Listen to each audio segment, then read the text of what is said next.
I want to talk about my project, Flooded Futures, and there's basically three stories as to how I got started with this project. And the first is that I was finishing my monograph, which I didn't have anything to do with it, but it has a brilliant floody cover. And as I was finishing it, so this is Climate Crisis in the 21st Century, British novel, is about the different types of stories we tell about nature. So that includes urban nature, for instance. I looked at polar nature. And as I was finishing it, I kept seeing all of these books that depict climate crisis floods. And I thought, oh, I should do something with that, but it was too late to include it, and there's always, of course, a deadline for the book. So I kind of parked that idea, and it was percolating in the back of my mind as a new project. So that's like the first of three stories how I got started with this. Now, the second story is that I grew up on the Dutch coast, and I grew up here in this little thing that's sort of a little island amidst all the blue and green. So what you're seeing is a map of the 1953 North Sea flood. And in this area, so in the province of Zeeland in the southwest of the Netherlands, it killed nearly 900 people. And so I grew up on this island, which is largely, as you can see, blue-greenish, so that's not good. And I grew up here in this town, and it means growing up there, even though it was 1953 and I was born 30 years later, that as I was growing up, we kept being told all of these stories. So at school, we would see, it seems to be that it was just one film that we were shown all the time about the water, and with scenes like this. This is a scene it's a photograph from an airplane in 1953 of the region where I grew up. And it was such a part of growing up at that point, right? We were taken to museums and we were told about it. So I always had this sense of seeing the water not just as like, oh, fun and recreational, but also as, well, this might come and take your house, basically. So that's the second story of how I was unable to escape this project. The third story is related to that flood. What you're seeing here is the Eastern Scheldt Storm Surge Barrier, which is part of large projects that were undertaken by the Dutch government after the 1953 flood to make sure that it didn't happen again. And this on the left is a picture of what it looks like sort of on a map. So it's a huge barrier, maybe comparable to the Thames barrier, but much larger. And on the right is what it looks like when you're actually there. Now, I was born on the night that the first pillar of this barrier was erected in August 1983. And my dad likes to tell how he had just opened a bottle of beer and he was settling down in the middle of the night to watch this. And this is the only picture I could find. It's not very good. But you see at the bottom here a ship carrying this huge thing. It had to be in the middle of the night. So my dad was sitting down with his beer to watch this, and the hospital called and said, you need to come in, because I was about to be born. So there's really no way of avoiding this topic. Now, I'm showing you all of this not as some form of academic osmosis, although that might exist, but rather to tell you something about the ubiquity of floods. This is a picture from the late 15th century, and it's one of the earliest and most detailed paintings that we have of a 1421 flood. You can see, initially you might think, where's the flooding? It's over here, right? The water is sort of pouring in into this town, and people are trying to get everything and go to dry land. So I think this shows, right, this and all of my stories, show the very long history of flooding and of floods as the natural disasters most familiar to humans. Now, what I focus on in my project is not so much historical floods, but future floods, right? And floods as a consequence of climate crisis. Now, I've got another map for you that is depressing, particularly if you live in one of the dark blue areas. So we've got a dark blue area here, right? Lots of dark blue areas in Southeast Asia. So this is basically a map showing the percentage of national populations who live in places that will be drowned by a rise in long-term sea levels. The short version of this is, if you are living in a dark blue area, you're in trouble. This little dark blue thing here is the Netherlands, by the way. So yeah, just going to put that aside for a moment. So my project as a whole, and I'll zoom in on a little part today, is about how floods are so suitable as a way of imagining climate crisis. Right? It's really hard to think about rising CO2 levels. What does it even look like? And I mean, species extinction, we know, right, that species are going extinct, but unless it's sort of our, pet that's going extinct, we don't experience it as much. And floods are very visible and they're very immediate. And because they're so familiar to us, floods are a relatively easy way of imagining sort of the Anthropocene, the effects of climate crisis. Now, floods are also carry great symbolic value, right, and symbolic power. Because of this sense of sort of overwhelm, right, you might find yourself flooded with papers to mark, as some lecturers might realize towards the end of a semester, right, or flooded with requests for something. So flood is symbolically very overwhelming. Flooding, I think, also shows a lot of the things that are happening in the Anthropocene. So it really highlights matters of equality and privilege. Because, as I said, this is the Netherlands, but our problem is not quite as big as over here, right? If you're living in Bangladesh, the problem is considerably larger because of inequality, right? And flooding really magnifies that. Flooding, I think, also shows how the world is almost literally shrinking. Right? Anthropocene scholars often say, we need to think global. Sure. But the Anthropocene and climate crisis is also shrinking our world and making the land available to us smaller. So these are the kinds of things that I'm talking about in my project. And if in talking about this, I'm basically engaging with two debates. So the first one is kind of this debate, as I said, about scale, right, that we need to think global, and I kind of go the other way around and focus more on constricted spaces. And the second is, if you're in literary studies, you might have caught that people are talking about that the novel as a genre is no longer suitable to the Anthropocene, or no longer suitable to climate crisis, that its scale is too limited, that the novel is too much focused on humans, and we're really the ones who messed up, so we should stop writing about ourselves. Or that, as Amitav Ghosh has suggested, the rise of the novel is linked to the rise of industrialization. So it's really a product of the Industrial Revolution.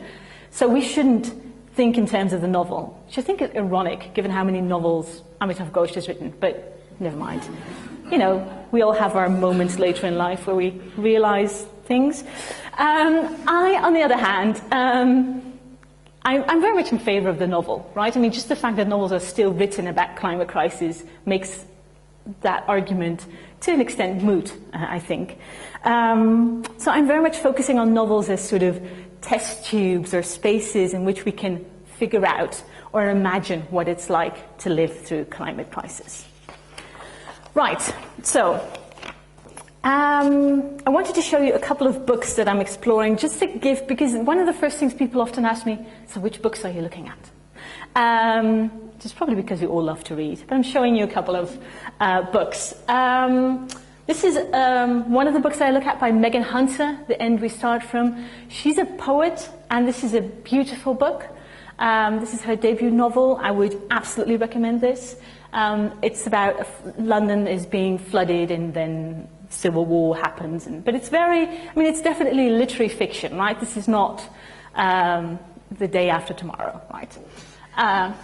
which is fine. That's your favorite film. I don't think it's anyone's favorite. But When the Floods Came by Claire Morale is also sort of set in the near future, near Birmingham. Large parts of the country are flooded. The government has moved to Brighton for some reason, which I still haven't figured out because that's also wet. But Britain is largely dependent on the Americans and the Chinese. And this large epidemic has wiped out the royal family and much of the British population. But it's an interesting book in that it really explores what happens if you're such a limited space. This one is another one that combines climate crisis and flooding and political instability. This is a very beautiful book, also in a certain sense almost poetic, by Natasha Carthu. And it's about a young woman who's trying to make her way through Britain in the near future. They're all sort of near future, right? This is not, 2300. This is within a generation, which makes them so scary. I also love the short stories by Sarah Hall and John Mcgregor. I think you should all read something by Sarah Hall and John Mcgregor. I think they're some of the best authors writing in Britain today. And their stories also deal, particularly John Mcgregor, deals a lot with water and with flooding. And a very recent one is The Wall by John Lanchester, which is a very Brexit novel. This wall has been erected around Britain, and people cannot get in, but it's also been erected to keep the water out. So the world there are no more beaches left around the world because the sea has risen so much. It's quite an interesting book in that sense. Okay, so these are a couple of books that I'm looking at.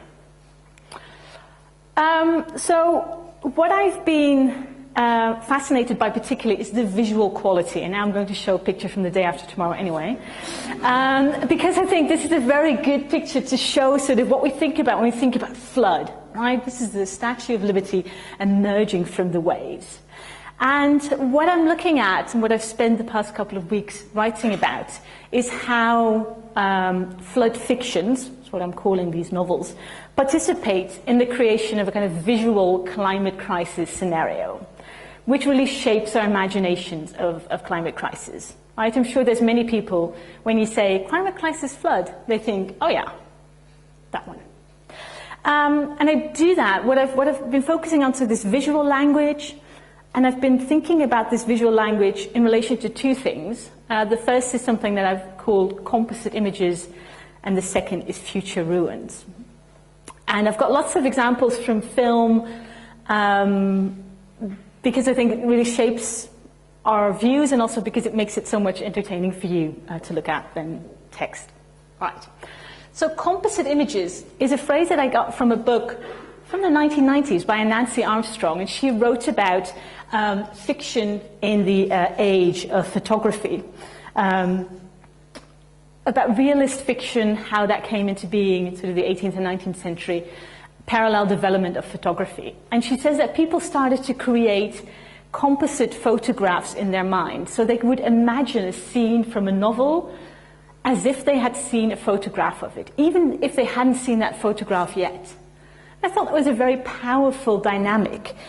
And similarly, when we read about a flood, or when we hear about an IPCC report saying there will be more floods, we project kind of images onto what we think the future will look like. So we create a composite image of this future flood, even though we haven't seen it yet. I've got one example of that today, because I think the composite images are nice, but the future ruins are nicer. So one of the ways of creating a composite image is by projecting an image from the past on the future. And this is a scene from Beasts of the Southern Wild, film from 2012, which is set in Louisiana, in what is called the bathtub. And so it's an island that's being flooded. And the filmmakers said that they were really inspired by footage of Hurricane Katrina in 2005.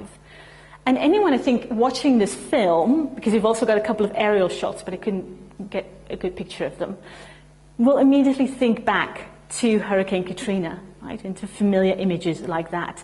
So we use familiar stories and pictures to create kind of a composite image of the future, right, by projecting it.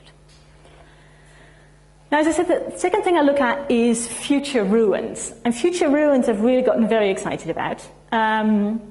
They show the destruction of a familiar landscape. And I think this is particularly poignant when the landscape is flooded, because a flooded landscape has that idea of absence and presence, this idea of there's something underneath the water, but it's there and it's not there. And on the one hand, future ruins tend to be landmark sites, right? So I showed the Statue of Liberty. And on the other hand, we have more intimate ruins, like houses and books. Now, this one is a project called, they both call it London Futures and Postcards from the Future. I haven't been able to figure out which is the actual title, by two artists, and this is London, but as you will see, it's flooded. And what these artists did is they decided to kind of experiment by sort of editing a picture to make it look as if the flood caused by Hurricane Katrina would be flooding London. And I think, this is we see all of these familiar things, right? The Houses of Parliament, the London Eye, but it's flooded, right? So it's become this ruin of the future. Now, I've also got a quote from a novel by Sarah Hall that also focuses on the Houses of Parliament. And the main character describes the past, and she says, not long after that, the Thames flood barrier had been overwhelmed and tidal water had filled the buildings of the Houses of Parliament. So that idea, right, of the flooding of the Thames, this overwhelming of the barrier, and then, of course, the flooding of the Houses of Parliament, very symbolic, recurs. I've got another image that I added when I heard that I could take a little bit more time, because I quite like it. This is from a comic called Freak Angels. I don't know anyone. It seems that lots of people are familiar with it, and I wasn't. And as it says, right, 23 years ago, 12 strange children were born in England at exactly the same moment. 6 years ago, the world ended, which is their fault, it turns out. And this is the story of what happened next. And it has lots of these sort of large-scale pictures of, again, the Houses of Parliament. There's another really good one of St. Paul's Cathedral, which sort of has the dome sort of caved in. So all of these future ruins show us sort of the destruction of civilization at large, right? These structures are often very symbolic. We often get like an aerial perspective, right? It's almost as if we're sort of hovering in a plane. And it's very suited to kind of cinematic and novelistic reflections of the end of the world, right? This is the end of the world as we know it. So that's kind of the first type of future ruins. And the second, and that's what I'll spend the rest of today talking about, is the more kind of intimate type of future ruins. What happens to our homes and to our objects when they're flooded? When the floods seep into our homes and destroy our precious technology and turn books into watery pulp, right? And this is what climate crisis really looks at. And I've got a quote from The End We Start From, that beautiful novel by Megan Hunter, which has the narrator coming back to her flat. And, it was supposed to look nicer than this. Anyway, in the kitchen, a deep indigo spread. I touch its collapsing center, its valleys and plains, the borders bumping under my skin. I move my hand along the trails of the stained wall, veined water paths plotting all the days we missed. Right, so like the water marks, right, and the mold, and has seeped into our homes, right, a very intimate kind of ruin in that sense. So my point is, and the point I want to make, is that particularly these kind of intimate and small future ruins, I think, are very powerful, and we should focus on them a little bit more, because whereas these, it's very maybe aesthetically pleasing to look at the Hollywood sign being destroyed by tornadoes or the Houses of Parliament flooded. But that makes it look so slick, right? And I think we should also see future ruins as a way of not normalizing climate change, right? This is not normal. And I think a quote like this makes it look normal, because I think as soon as we start to see it as normal, we might become a little bit blasé to it. And in this context, I find Stephanie Lemager's concept of everyday Anthropocene really interesting. It's from that book on the left. And she says the everyday Anthropocene says what it means to live day by day through climate shift and the economic and sociological injuries that underwrite it. So these intimate ruins really show us what climate crisis is really like, right? It's not the big and the cinematic and the flashy. It's the water everywhere. Okay, so I've got about 6 slides left, and I want to show a couple more images to kind of make this point. And the first is from a graphic novel that I brought along because it's so beautiful. If you want to take a look at it later, you can. It's Here by Richard Mcgregor. And it basically shows a corner of one house, non-chronologically, but throughout the ages. So from like really long ago, like 800,000 BC, to into the future. And I mean, I was never really into graphic novels, but this one really sold me on the genre. Now, it also shows a couple of flood scenes, and I want to look at one of them with you, and I hope you can see it. If you can't, do come up afterwards to look at it closer. So this is a sort of a spread, and what is really interesting about this graphic novel is that it has all these overlapping panels, right? So you've got these little things almost pasted on the main scene, right? The main scene being this living room in 1949. A mirror has fallen off, right? And if we look even closer, we see that there's lots of violence, right? There's all these curse words: dirtbag, jerk, wacko, geek, shithead, nerd, from all the different times, and also, broken plate, broken glasses. It really shows this violence, and the violence has been building up for pages before this. If you look at the book before this, people are fighting, they're sort of hitting each other in the head. And then we get this panel that's really my concern. 2111, flood is pouring in through the window. So it makes this very subtle yet also very explicit connection between violence and flooding in climate change. And I think it ties in nicely with Rob Nixon's idea of slow violence, if you're familiar with it. That sort of violence builds up, right? There's lots more, but, if we would want to take more time, I would show you lots more. But I think it's really interesting how the book combines all of these. So this is very intimate, the home, right? Intimate ruin. Now, another thing that is very interesting, I think, is how... my final example of intimate future ruins is what happens to books. I love books. I mean, plants are great, but books are better. And they take less care. That's also good. And if you start paying attention to it, books appear all over the place in sort of disaster films. And despite my dismissal of The Day After Tomorrow, I have yet another scene from the film because it just, I don't know, in all its horror, it shows so much. So this is, if you haven't seen the film, this group of people has to take refuge in the New York Public Library, and they're really, really cold because something bizarre has happened, so they start burning books. I know. Oh my. And this one guy stands up and he says, no, you can't burn the Gutenberg Bible. The New York Public Library has an incomplete edition of the Gutenberg Bible. He says, because it's the dawn of the age of reason and we need to protect it.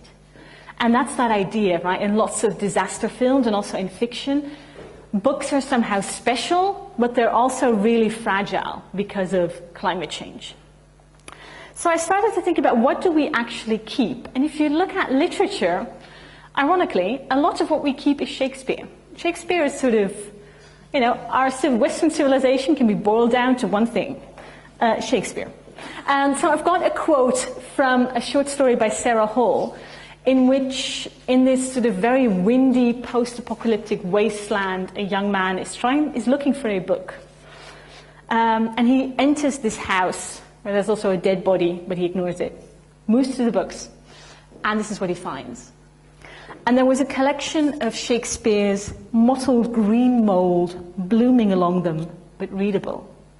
He found it in the middle. He took off his gloves and opened it carefully. The edges of the paper were moist, stuck, and they tore slightly when moved, but the book held together. He turned gently to the end. I'll deliver all and promise you calm seas, auspicious gales and sails so expeditious that it shall catch your royal fleet far off. Now, bonus points if you can recognize the play. The Tempest, right, which is, again, very suitable to the story. But this is apparently what we keep, right? So we're living in this post-apocalyptic wasteland, and what is important to us? The tempest. And it has to do with knowledge, it has to do with a way of understanding the world, but it also has to do with what it means to be human, right? And that, I think, makes these ruins very intimate. Books are often very intimate, right? I mean, our phones have, I think, become more intimate in the places we take them and where we keep them. But books are also intimate in that sense, right? Where you take your books and you hold them close. So what is worthwhile to keep, I think, is really interesting in these future ruins. Okay, so that's it for now. And at the end of today, I want to take you back to the Dutch coast. This is a panel, a series of which have been erected along the coast where I grew up. So what this shows, it's sort of glass and there's this image drawn on it. So the idea is that you look through it and you see a picture of a drowned village that once stood where there's now sea. And I thought this is an interesting project because in the Middle Ages, many of these sort of villages drowned. But it's also a way, again, of projecting the past on the present, but also on the future, right? Because if sea levels rise, then there's going to be a whole lot more of these drowned villages and towns on the Dutch coast. All right, so thank you very much. If you have any questions, I'll love to hear them. You can also email me, find my website, hear about the plans, and thank you for your attention.